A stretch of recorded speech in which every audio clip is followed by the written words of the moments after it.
Welcome to Love Them Knives channel. LTK here. Today we're going to talk about the Real Steel 3605F Control collaborative with Poltergeist Works.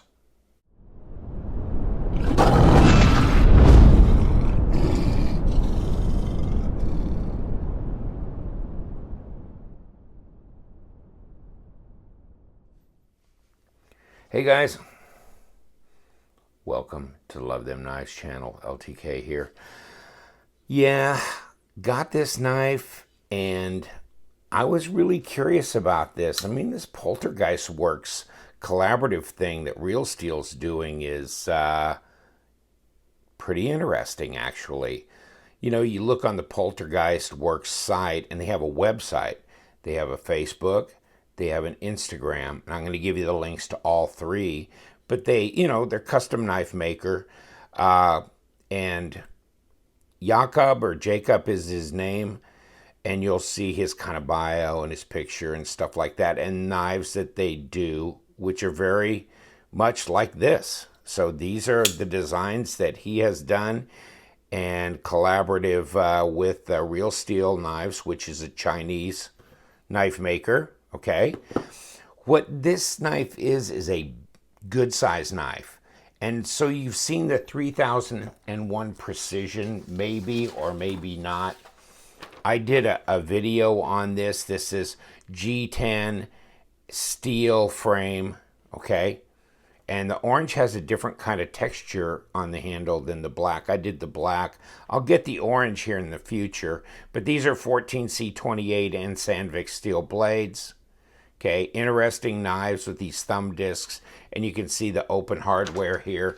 And then coming soon is the Element, which is 3606F.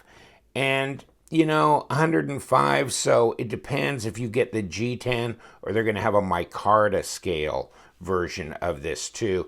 And this is full retail, so probably it'll be well under $100 for these, which I think will probably be a steel frame. And I don't know what the steel's going to be on these. Well, they'll probably say right here. Oh, it's going to be Bowler N690, okay? And Norplex micarta as an option with the G10. All you have to do is read. All you have to do is read. In any case, but this is titanium Framelock, and this is maple carbon fiber. And I thought it was a misprint, and they were saying marble carbon fiber. But no, this is maple carbon fiber. Interesting look, kind of thick slab of carbon fiber here. And it's kind of a real chunky knife, It's fairly tall this way. You've got these lines here milled into the carbon fiber. Gives you some grip here. This cutaway here for getting to the pass-through of disengaging the frame lock, which is easy to do. Yeah. S35 VN blade on bearings, and you can see S35 VN. You can see it's number 53. They do number these knives. On the box, it's numbered as well, 053. It's a pretty good size knife, about 8.5 inches overall. Yeah. And if I had a tape measure, I'd show you. Come on. Oh, Lord. Tape measure just keeps moving around on the table. So, I consider this to be more than a 3.5 inch blade. You look at the back of the choil, it's 3 3/4 inches. It's over 3.5 even. It's really close. So, 90 millimeters at the shortest point and maybe 95 behind the choil, at the back of the choil. 8 3/8, so not quite 8.5, okay? Just a smidge longer than the Paramilitary 2 at 21 centimeters overall. Okay, so Para 2. There you go. Same size. Basically a same size knife. just a little tiny bit longer. And, you know, maybe that difference is in the blade. Yeah, it is, because the Para 2 has a 5-inch handle, so apparently the blade is just a bit longer than the Paramilitary 2. So that's what accounts for the extra. But yeah, there's your blade stop. Nice action. I would say the detent is, let me pull it away from the camera. Okay, I can shake it out. It's a strong 5.5 though. It's pretty good detent. This is not gonna be easy to shake out here. You can, but you better have some room to really fling it. So, no, that's a pretty strong detent. I used to say pretty good detent. I got to stop myself from saying that. Good or bad. Detent strong or medium or somewhat weak is not necessarily good or bad. It just depends on how you like the detent. Obviously, this one is pretty snappy action on this. You can see that. Now, I can fail this. Yes, I can fail it. Okay, so, but it's not easy to fail. So it's pretty easy, pretty intuitive on the flipper tab. Take a look at it. You got jimping on the flipper tab. The backspacer has some jimping here that looks, I mean, you can feel it. It may be just a bit above grade, but it's hard to tell. It's, it's probably pretty flush, actually. I think it was, I took this apart. I think it was a number 4 that fit in here on kind of a hex, Allen wrench, whatever you want to call them. I have a whole bunch of bits in a container. I just went through them, you know. I need to organize my stuff. But on the backside, you can use a slotted screwdriver if you want. But I think this is the part that really comes out. And I did take it apart. So where the hex fits in is actually the tube, and where the screw driver would fit, the slotted area, is actually the it's not the tube, it's the screw that goes in. So yeah, you could take a screwdriver and undo this, I guess. If the whole thing would turn, since it's not a D-shaped pivot, then you would have to stabilize it somehow on this end. So, I don't know, I just went backwards probably by using the hex and undoing it that way. Here's the bearings, and they look to be regular steel captured bearings, and then you got the steel washers that of course go into the titanium here, which is weight relieved, okay? And then the top, of course, is the scale. If you flip this over, it's not weight relieved under the scale. And it's not a milled surface into the blade on either side. It's milled in here. And if you flip this over, this underside is milled out too. So there you go. There's your backspacer. There's your hardware. There's your hardened steel insert. And it looks like it is a ceramic detent ball there, okay? So, and of course, one of them is your blade stop, and one of them is a locator pin that goes through here and locates here, and then correspondingly, if you flip this scale over, you'll see it on the other side. So, no magic there. Let's do some calculations here. Let's see how much does it weigh. That's probably pretty important for most of you guys. And 5.22 ounces. Not bad for as chunky as it feels and looks. You know, 5.22, not bad. What does that go with grams? Let's go. About 148 grams. Okay, now, let's hope this works for us. 0 out. Come on. It just keeps wanting to move, doesn't it? Well, okay. Well, we'll be close. We'll try. It's not wanting to cooperate. About 3.4. So it's not 4 millimeter. I just want to know if it was like 3, 3.2, 3.5. It's about 3.5. We're not far off. In any case, overall, let's get on the high point. Oh, 12.7, so it's not really that thick in the middle. Yeah, ½ inch. So no, not really as thick as I was thinking. I guess it just feels tall this way. And, I don't know if you look at the Para 2, this handle does look bigger, taller, thicker. You know what I mean? Quite a bit. Quite a bit. So, and it's heavier, but it's not that heavy.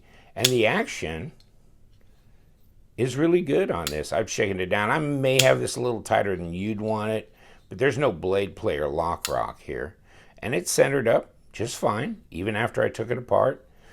Like I said, the number on the box corresponds to the number on the knife here. So on the knife here, 053, 053. 5 years of innovation, so they're celebrating their 5-year deal and doing a lot of these Poltergeist Works knives, right? And, oh my God. Let's see if we can open this. Here we go. So, even the certificate of authenticity puts the number of the knife there. And there you go. The Poltergeist. And, of course, real steel. Carbon fiber and titanium stone wash, and this gives you, and they're saying 8.43 inches on the blade length. I think it's bigger than that, so don't let that fool you. And then you get some paperwork in here from Real Steel, and then of course a microfiber cloth. The knife comes pushed into the middle of this, and then you have the certificate of authenticity in the paperwork, the box that's also got the number on it, and then the band that goes across. So that's really cool. And it's good. This is not a flimsy box. So it's really good that way as well. I like it. It's a good knife. The action's really good on it. It's kind of cool having these open pivots, and they say, well, that way you can throw a lanyard through either end. Yeah, I don't know. I mean, maybe this end. I don't know why I'd do it there, but I mean, that gives you an option, I guess. The backspacer is pretty long. It doesn't go clear up here, but that's fine. And you've got a cutaway here. See this area? So it's real nice, easy place to land your finger when you flip it. And you've got a kind of a bit of a ramp, but there's jimping here. And you've got a choil cut out here, so that helps in the sharpening process. Gives you a little place to go forward. And will a knife be a knife? Yeah. It comes pretty sharp out of the box. So I'm pretty impressed with that. Take a look at it again. Really kind of tall here. So it's a real chunky knife. The ergos feel pretty good, actually, even though they're not giving you the pistol grip like each individual finger type thing. But you got this front choil here, and everything else fits on here. It's a big enough handle. Reverse grip. Yeah, that feels pretty good too. And this doesn't seem to present any hot spots, even though it's a titanium milled pocket clip. Kind of looks like a regular stamped one from here, doesn't it? Until you look at it close. Yeah. And you know what? I'm not sure I've tried this in my pocket, but it's not overly stiff.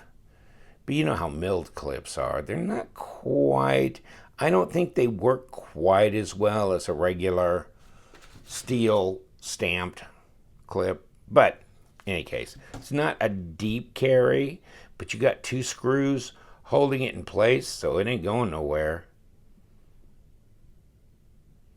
Yeah. It's kind of a broad canvas here if you wanted to get that bronzed or something, I think that would be really cool. So in any case, and you know, so you got a backspacer in this too, so you could do contrasting. You know, it kind of leaves it open for you to be able to do some customizing on the knife. You see the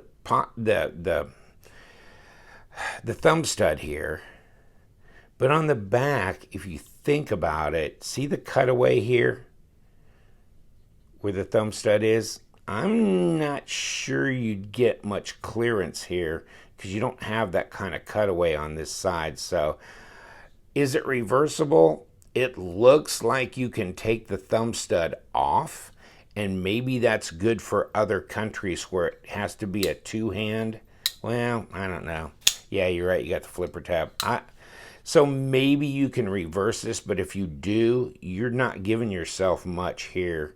It might work. I haven't tried to do that. And then, of course, here's my problem with flipping this one open with the thumb stud. I've done it a couple times before like that. First of all, the detent's fairly decent. And second of all, I got my damn fingers here. Okay, so I'm pushing the lock bar in, which ain't going to help it release, believe me. So, yeah, it makes it a little, you got to kind of watch where you put your fingers. The more you press on this, the harder this is going to be to release if you flick it with your thumb. So, just keep that in mind. Other than that, I like it. I like it. And they did I show you? There was another knife, I think, I wanted to show you, and I can't remember. Here's the pause and read here on this. Now you can check White Mountain Knives because I think 212 is what's on their site, minus a 10% discount, LTK discount code. So that would knock you under $200 on this knife. And there's your kind of pause and read here. Okay, and then I thought I had. No, there's the one from White Mountain. So they do have it listed. Check to see if it's in stock, and here's the specs here as well. But I guess the Element was the other one I was showing you, and then of course the Precision, and there's another one coming out as well. So there's going to be like 4 different Poltergeist Works designs out in the market, all grouped around a few months of release time. So that ought to be interesting. Blade shape is interesting. It looks, you know, you don't have a big transition here. It's really smooth. I like that. This should make this pretty easy to sharpen, actually. And as far as slicing goes, yeah, and piercing as well. S35VN, you know, it's a good knife, and if it net costs you like $190, then yeah, I mean, I think it's in there, you know, I think it is under $200, and it just depends on how big a fan you are of Poltergeist Works knives, but I think this is pretty stout. This is interesting. I've never been. I mean, I'm fading on my, I was going to say I've never been a fan of. I'm not currently a big fan of doing this, and this. You know, G10 on one side, steel on the other, carbon fiber on one side, titanium on the other, this and this. I like a balanced thing, so I'd rather have it all carbon fiber with a liner lock, or all titanium with a frame lock. And if you look at the Poltergeist Works custom knives, they have a lot of full tie knives with a frame lock. So that would be my preference. Or, you know, carbon fiber, but do a bolster lock with carbon fiber inlay on this side to balance it. Other than that, and if that doesn't bother you, and it doesn't bother most people, so I guess I'm a complete freak here. But, yeah, other than that, hey, I like it. I would recommend it. It feels solid in the hand.